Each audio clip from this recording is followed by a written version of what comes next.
फतेहपुर जिले के राजकीय पॉलिटेक्निक में तैनात बाबू अभिलाष श्रीवास्तव की पत्नी ने प्रिंसिपल और सौतेली सास नंद के द्वारा प्रताड़ित किए जाने का आरोप लगाकर मुख्यमंत्री से इंसाफ मांगा।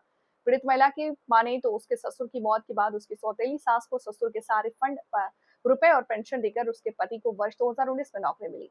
नौकरी का आधा पैसा उसकी सौतेली सास और उसकी अविवाहित नंद को बराबर हर महीने मेरे पति अपने वेतन से देते चले आ रहे हैं, लेकिन इधर उसके पति की दाहिने साइड की किडनी खराब होने से कुछ महीनों में परिवार का खर्च चला पाना मुश्किल पड़ रहा है। इधर उसकी सौतेली सास पेंशन के रुपए के साथ साथ उसके पति के वेतन का 50% रुपए लिए जाने के मामले में कानपुर के नीलिमा कटियार से मिलकर राजकीय पॉलिटेक्निक के प्रिंसिपल से शिकायत किया, जहां कोर्ट में मामला विचाराधीन होने के बाद भी प्रिंसिपल के द्वारा उसके पति को प्रताड़ित किया जा रहा है, जिससे उसके पति की हालत खराब है। वहीं पीड़िता ने मुख्यमंत्री को पत्र भेजकर इंसाफ मांगा।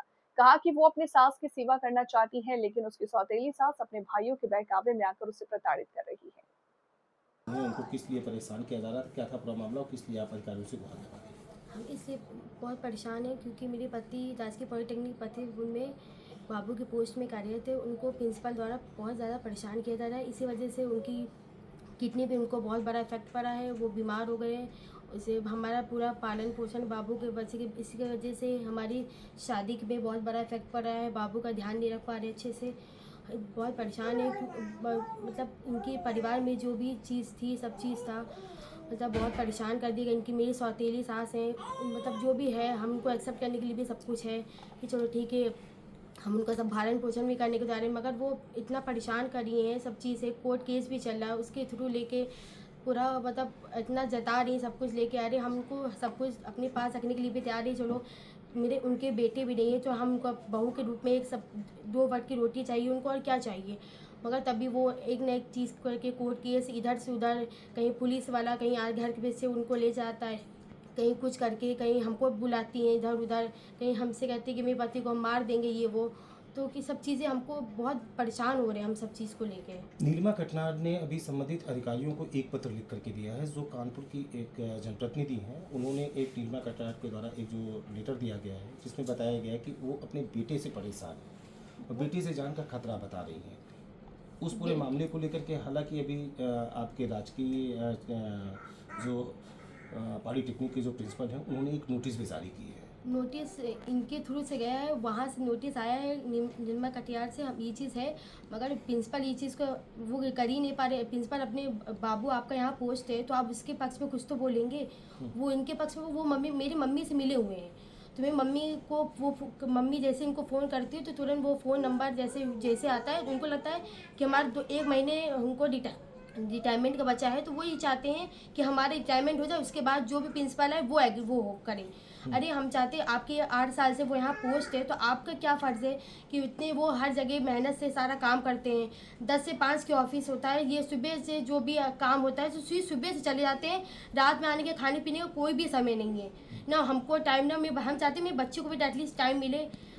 पूरे घर पे सुबह शाम तक जब प्रिंसिपल का फ़ोन मान आता है तो लेटर लेके लैपटॉप में या घर पे काम करते हैं। तो ये चीज़ हम देखते हैं, इसका शरीर पे इफेक्ट नहीं पड़ेगा तो किस पे पड़ेगा। नहीं तो पति आपके कितने महीनों से बीमार पड़े हुए हैं, उनका इलाज कहाँ चल रहा है? 21 में हमारी शादी हुई थी तो वही 21 में, वही 4 महीने पहले, आप समझिए अप्रैल से ये बीमार हो गए थे किडनी में। कि मुझे पता था कि इनकी किडनी ख़राब है, सब कुछ था, तो मगर हमको ये लगता था कि इनके आगे पीछे कोई नहीं है। हमको इनकी नौकरी से कोई भी चीज़ का वो नहीं है, मगर हम चाहते ये स्वस्थ रहें। नौकरी आज नहीं तो प्रिंसिपल पीछे पड़ा ही है सब चीज़ से, हम चाहते ये स्वस्थ रहें, सब कुछ है।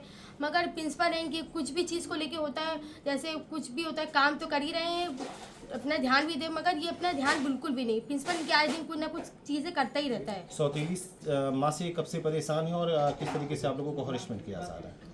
मतलब मेरी नवंबर 2019 से पता चला, 2019 से हमारे इनके कांटेक्ट थे शादी से लेके।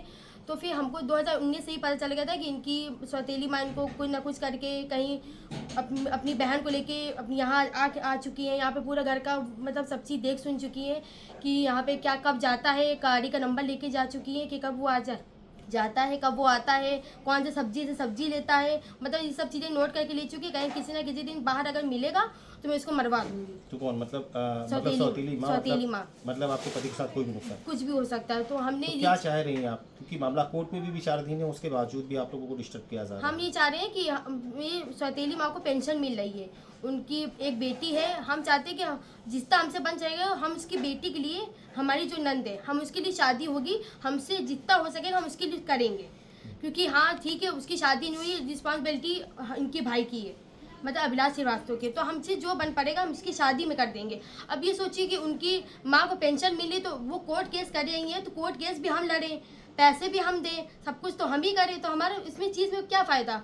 अब बच्चा अभी छोटा है, अभी वो स्कूल जाएगा, पढ़ेगा, हम जिम्मेदारी पड़ेगी, तो हम तो फिर कहीं के नहीं रहेंगे, हम कोर्ट ही केस लड़ देंगे। वकील आता है, कम से कम 55-50 हज़ार रुपये इनको एक हेयरिंग में चाहिए, तो इतना तो हम नहीं दे सकते। तो क्या चाह रही है? हम ये चाहते हैं कि मेरी माँ को पेंशन मिल रही है, वो पेंशन में अपना खुश रहें, जो भी जैसे दुख मुसीबत बीमारी पड़ेगी, उसमें बीमारी होगा, कुछ भी होगा तो हम देंगे, मगर ये नहीं कि हर महीने हम 50-50% मतलब 25% हम दोनों को देते रहे हर महीने, तो नहीं हो सकता। भैया इलाज कराएं, किडनी की बीमारी ऐसी होती है कि उसका दवाइयाँ का खर्चा बहुत बड़ा होता है, तो इतना हम नहीं कर सकते। उसके बाद हमारे घर के कुछ भी खर्चे हैं कि हम लोग खाए पिएंगे नहीं, ऐसे भूखे रहेंगे, तो इतना नहीं हो पाएगा। भैया ये चीज़ तो छोड़ दें, कम से कम जो 50-50 वाला, अच्छा ठीक है बहन की शादी नहीं हुई, बहन को हम खर्चा देने की तैयार है, अब आज 27 साल की वो हो रही है, अब नहीं तो कब शादी वो करेंगी, शादी करें, जो हमसे बन पड़ेगा हम करेंगे, सामान होगा जो भी होगा हम करेंगे, ये हम बोल रहे हैं। क्या नाम है आपका? आंचल श्रीवास्तव। आंचल श्रीवास्तव, मेरे पति का नाम अभिलाष श्रीवास्तव।